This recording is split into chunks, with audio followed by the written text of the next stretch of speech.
The movie begins in deep space, where a massive Kree Empire spaceship lands on a deserted planet. A powerful Kree warrior named Dar-Ben steps out with her team. They've come searching for something ancient, a pair of cosmic artifacts known as the quantum bands. Artifacts connected to the history of the universe itself. After digging deep beneath the surface, they uncover an ancient sealed locker. Dar-Ben raises her universal weapon, a massive warhammer, and smashes the locker open. Inside, they find one of the quantum bands. Dar-Ben quickly puts it on and smiles, because with the power of the bands, it's possible to create networks through jump points across space. But there's a problem. Only one band is there. The second one is missing. Dar-Ben turns to her advisor, Tyrone. These bands were created as a pair. Where's the second one? Tyrone calmly replies, "We'll find it. If it exists, it must be buried somewhere else." Meanwhile, back on Earth, we meet Kamala Khan, a teenage superhero, and the owner of the second quantum band, a family heirloom passed down from her great-grandmother, Aisha. Kamala is also the world's biggest fan of Captain Marvel, so much that she even named herself Miss Marvel. Right now, she's sitting in her room drawing a comic book,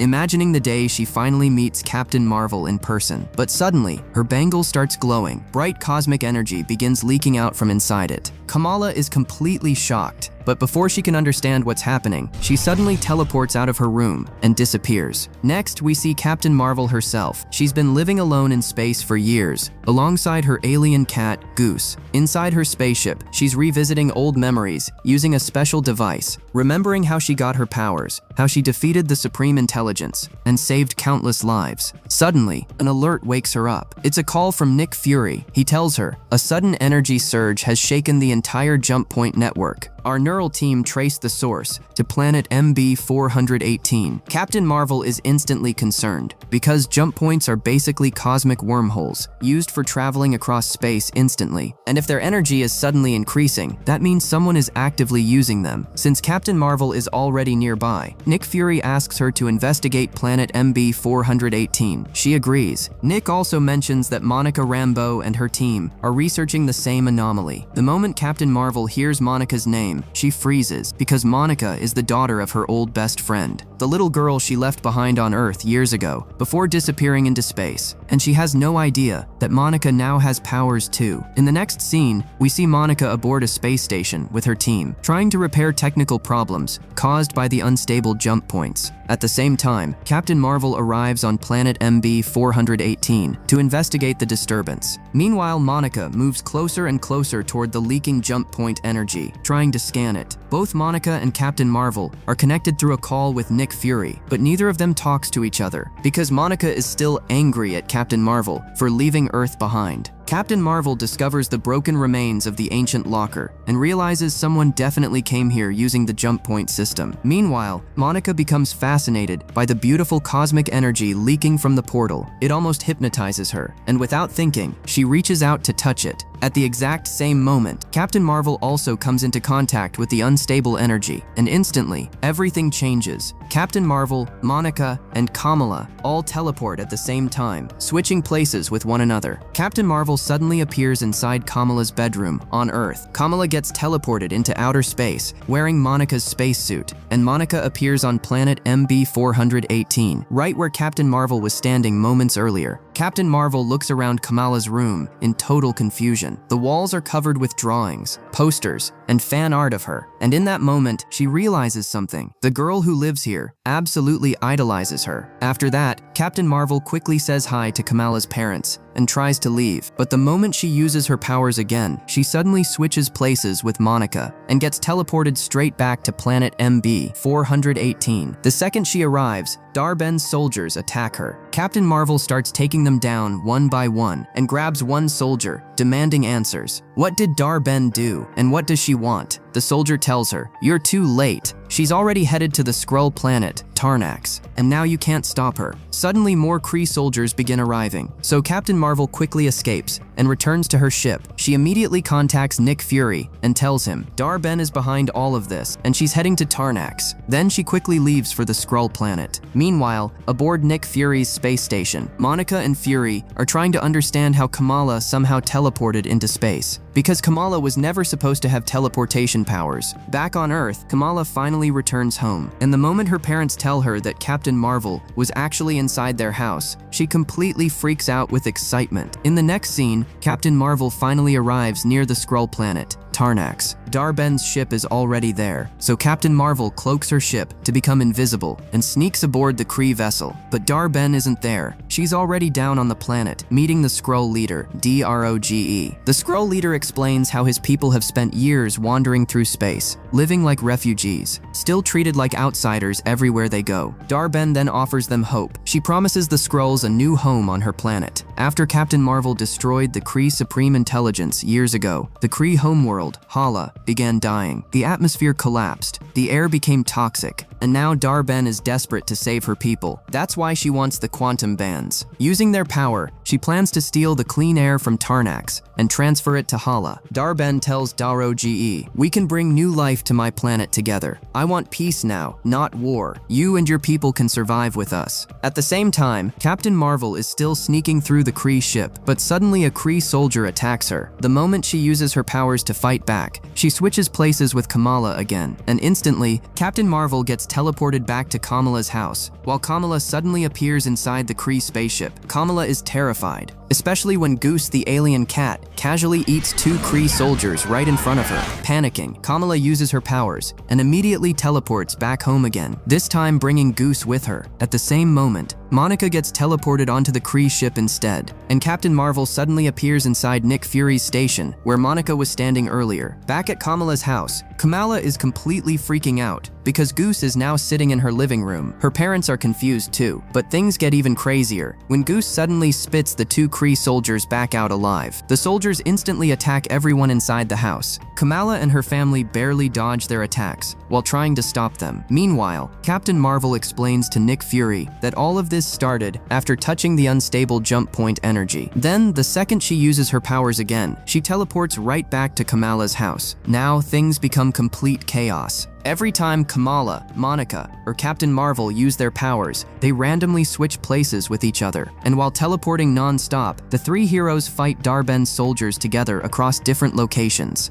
After an intense battle, they finally end up back in their original places, but Kamala's house is completely destroyed during the fight. Her parents are furious. Meanwhile, Kamala somehow managed to trap one of the Kree soldiers inside the house. By now, Monica and Nick Fury fully realize Kamala also has superpowers, so they come to meet her in person, and Kamala absolutely loses her mind seeing them. Monica finally explains what's happening. Captain Marvel can absorb light energy. I can see and manipulate light energy, and Kamala can turn light into physical constructs. That means all 3 of our powers come from the same source. And after touching the unstable jump point, our powers became connected. So now, every time all 3 of them use their powers at the same moment, they switch places with each other instantly. Nick Fury now wants to bring Kamala to the space station so she can help them understand what's happening. So he asks Kamala's parents for permission to take her with them. Of course, her parents are not happy about it at all, but Kamala is beyond excited. The second she tries showing Fury her powers, she suddenly switches places with Captain Marvel, and Captain Marvel instantly appears inside Kamala's house. Monica is shocked, seeing Captain Marvel standing right in front of her. The 2 haven't seen each other in years. Captain Marvel asks Monica how she got her powers, and Monica explains, "After I crossed Wanda's magical hex, I started seeing every wavelength of light energy, and now I can manipulate it too." Kamala's mom immediately panics and asks, "Where's my daughter?" Monica explains that all 3 of them touched the jump point energy together, and because all of their powers are connected to light, their powers became cross-linked, meaning wherever Captain Marvel was standing earlier, Kamala has now teleported there instead. Captain Marvel instantly gets worried. She tries using her powers again, but this time she doesn't switch places with Kamala, so she flies straight toward the Kree ship herself. But halfway there, she suddenly switches with Kamala again, and now Captain Marvel starts falling from the sky at full speed. Nick Fury quickly tells Monica, "You need to save her before she skips school forever." Monica tries flying after Kamala, but she still struggles using her powers while flying, so both Monica and Kamala keep falling rapidly toward the ground. Luckily, Kamala creates a giant hard light shield around them to protect both of them. But the moment she uses her powers, she switches places with Monica again. And now Kamala teleports onto the Kree ship, while Captain Marvel suddenly crashes toward Earth instead. Dar-Ben immediately realizes something strange is happening. After seeing Monica and Kamala aboard her ship, she understands Captain Marvel must be nearby too, so she attacks them instantly. But before she can hurt them, Captain Marvel arrives and saves both of them. Then she starts fighting Dar-Ben directly. Seeing Captain Marvel there, Dar-Ben quickly retreats down to the planet below. Captain Marvel, Monica, and Kamala chase after her. Meanwhile, Skrull leader DROG also arrives there. Dar-Ben wrongly assumes he betrayed her and helped Captain Marvel find Tarnax. So she angrily says, "We thought we could trust you, but you brought the Annihilator here. That means all of you must die." Then Dar-Ben uses the Quantum Band to create a massive jump point between Tarnax and Hala. Suddenly, the entire atmosphere of Tarnax starts getting pulled into Hala. All the breathable air begins disappearing. Captain Marvel realizes the entire planet is dying, so she tells the Skrulls they need to evacuate immediately. Everyone starts boarding ships to escape, but the pull from the jump point is so powerful that many ships get dragged toward Hala, and now Tarnax itself begins collapsing. Captain Marvel, Monica, and Kamala work together to save as many Skrulls as possible, but there are simply too many people, and sadly, a huge number of Skrulls die during the destruction. The heroes barely manage to escape, with DROG and a few survivors aboard a spaceship. After escaping, Captain Marvel contacts her old friend Valkyrie from Asgard. Since the Skrulls lost their home planet, they desperately need a new place to live. Thankfully, Valkyrie agrees to take the surviving Skrulls to New Asgard, and soon, all the survivors leave safely with her. In the next scene, we see Dar-Ben back on Hala. For the first time in years, the people there can finally breathe fresh air again. Dar-Ben tells everyone to remove their masks, and the citizens of Hala become emotional breathing clean air after so long. Years earlier, after Captain Marvel destroyed the Supreme Intelligence, Hala's entire ecosystem collapsed. That's why the Kree people blame Captain Marvel for ruining their world, and why they call her the Annihilator. Now Dar-Ben plans to restore Hala completely, one planet at a time, by stealing resources through jump points. First air, next water, and eventually even a new sun. Later aboard the ship, Captain Marvel and Monica finally come face to face properly, and Monica is still deeply angry at her. Captain Marvel tries explaining herself to Monica. She tells her, "I had to help people across the galaxy. That's why I never came back." But Monica emotionally replies, "I needed you too." After saying that, Monica walks away. A little later, Kamala comes upstairs and is completely starstruck seeing Captain Marvel in person. She still can't believe she's actually working beside her hero. Kamala then shows Captain Marvel her bangle and explains that she inherited it from her grandmother. And the exact same bangle is now with Dar-Ben, the one she's using to create jump points. The moment Captain Marvel sees it, she realizes the truth. Those bangles are actually quantum bands, ancient cosmic artifacts capable of creating wormholes across the universe. With enough power, they can transport anything anywhere instantly. Captain Marvel then figures out Dar-Ben's real plan. After the Kree Civil War destroyed Hala's environment, the planet lost clean air and probably water too. So now Dar-Ben is stealing resources from other worlds, and the next target must be a water-rich planet, which means she's probably heading to Aladna. So the three heroes immediately decide to go there. Meanwhile, Nick Fury brings Kamala's parents aboard the Saber space station. The moment Kamala's mom hears her daughter is going on a dangerous space mission, she refuses immediately. She says, "Space missions are dangerous," but Kamala tries explaining, "A bad woman has a bangle just like mine, and she's hurting innocent people with it, so we have to stop her." Nick Fury also assures Kamala's mother that Monica and Captain Marvel will protect her, and after some convincing, she finally agrees. Now the trio leaves for Aladna. During the journey, they start practicing their power switching problem. After training for a while, they finally learn how to fight even while switching places constantly. And honestly, they even start having fun with it. At the same time, aboard the space station, scientists discover a strange alien creature they've never seen before. When Fury hears about it, he tells them to keep studying it carefully. Soon, Captain Marvel, Monica, and Kamala arrive on planet Aladna through a jump point. Captain Marvel awkwardly tells them, "So, I'm kind of popular here." The second they walk out in front of the people of Aladna, everyone suddenly starts singing together to welcome them. Kamala and Monica are completely confused, and then Captain Marvel finally reveals the truth. She actually married Prince Yan of Aladna, meaning she's technically their queen, though she quickly explains, it wasn't a real marriage. It was more like a political contract to help him keep the throne. Soon they arrive at the royal palace. When Prince Yan enters, Captain Marvel quickly changes outfits and starts dancing with him. Afterward, she introduces Monica and Kamala to the prince and warns him, Dar-Ben is coming here next, so we need battle suits immediately. Yan agrees to help. A little later, Captain Marvel, Monica, and Kamala return, wearing full combat suits. Since Captain Marvel already explained everything, Prince Yan and his soldiers are fully prepared for war. Captain Marvel explains the plan. Yan and his army will distract Dar-Ben. Meanwhile, Monica and I will attack her directly and steal the quantum band. Not long after, a massive Kree fleet arrives above the planet. Dar-Ben demands Prince Yan surrender before her, but Yan refuses completely, and a huge battle instantly breaks out. When Dar-Ben attacks Prince Yan, Monica jumps in and saves him just in time. Then she attacks Dar-Ben and tries stealing the bangle.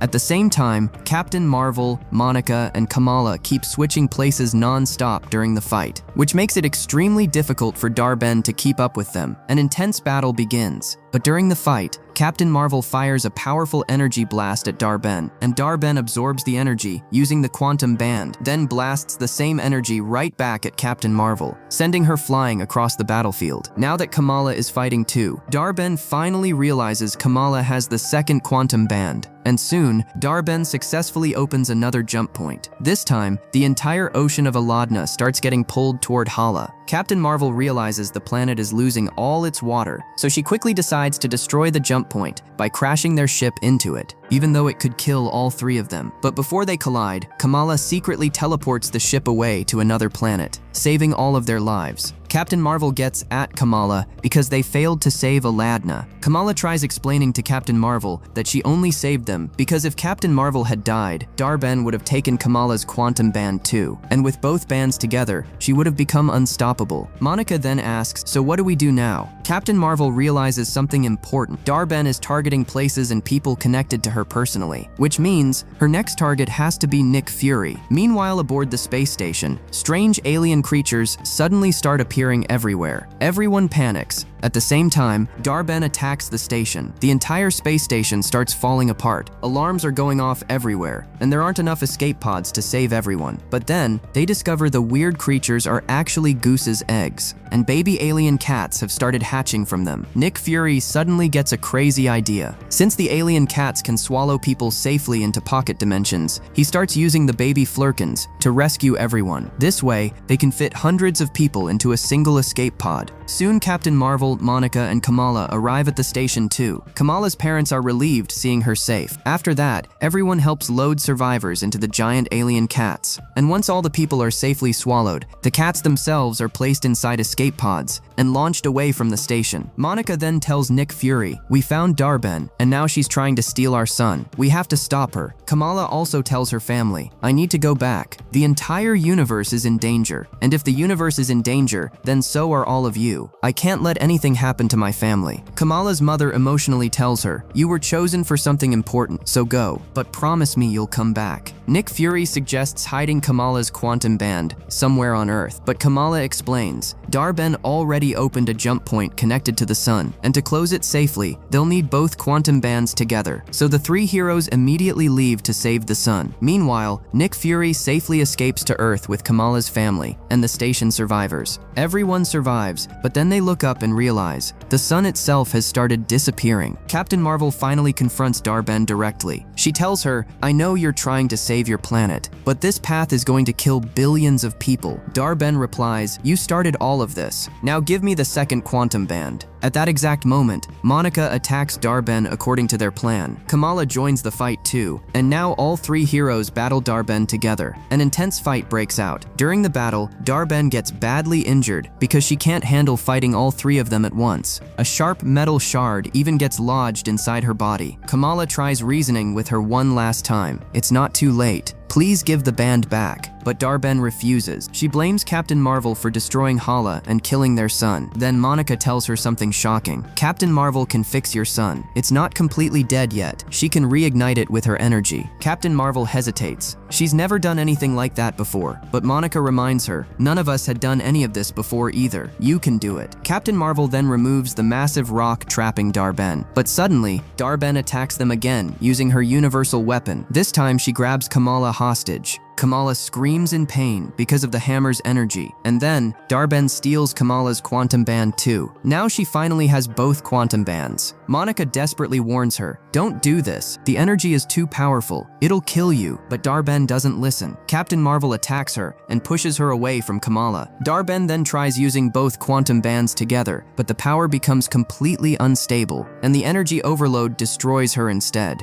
At the same time, the jump point starts collapsing violently too. Kamala and Monica suddenly realize something else. Their powers are no longer switching them around anymore. The connection is finally broken. After that, Monica and Kamala carry Captain Marvel safely back to the ship, and slowly, the sun finally returns to its normal place again. Suddenly, the three of them notice strange energy leaking out of the collapsing jump point. Monica quickly realizes what happened. Dar-Ben accidentally tore a hole in space-time itself, and now that rift is connected to another dimension. The unstable energy is leaking directly into their universe. Monica explains, "We can still fix this. You two need to recreate the same amount of energy that opened the rift. I'll absorb that energy and seal the hole from inside. But to do it, I have to go in there." Captain Marvel immediately objects because it's way too dangerous, but Monica knows they have no other choice. So eventually, they agree. Kamala is then given the second quantum band too. Now wearing both bands, she and Captain Marvel combine their powers and channel massive amounts of energy into Monica. The energy makes Monica incredibly powerful, and finally, she flies directly into the dimensional rift. Inside the tier, Monica starts sealing the broken space-time barrier. Captain Marvel tells her, "It's almost closed. You need to come back now." But Monica replies, "I can't. If I leave now, the hole will stay open." Captain Marvel realizes the truth. If Monica seals the rift completely, she'll be trapped forever in the other dimension. Captain Marvel desperately tries reaching her, but before she can save her, the rift closes completely, and Monica disappears inside the alternate universe. Captain Marvel is heartbroken, but there's nothing they can do anymore. Later, Kamala returns home alone. Her mother immediately asks where Captain Marvel and Monica are. Kamala explains, Monica got lost after the dimensional portal opened, and Captain Marvel went to Hala for another mission. In the next scene, Captain Marvel arrives on Hala. Using her cosmic powers, she reignites the dying sun of the planet, and for the first time in years, the people of Hala finally have hope again. Afterward, Captain Marvel returns to Earth and starts spending time with Kamala and her family. The two of them become really close and have a lot of fun together. Then Kamala suddenly gets an idea. She decides they should build a new superhero team. Next, we see Kate Bishop returning home, but the moment she walks inside, Kamala is already waiting there. Kamala tells her, "I'm putting together a team, and since you're a superhero too, I wanted to ask if you'd join." Kate smiles and agrees. Then we finally see the mid-credit scene. Monica suddenly wakes up inside a hospital room, and sitting beside her is her mother. Monica instantly gets emotional seeing her alive again, but before she can understand what's happening, Beast suddenly walks into the room, and Monica realizes that woman isn't actually her mother. She's binary, which means Monica has landed inside the X-Men universe. And with that huge mystery, the movie finally comes to an end. If you enjoyed this story, remember, even heroes can't save the universe alone. The people who stand beside us are what truly make us stronger.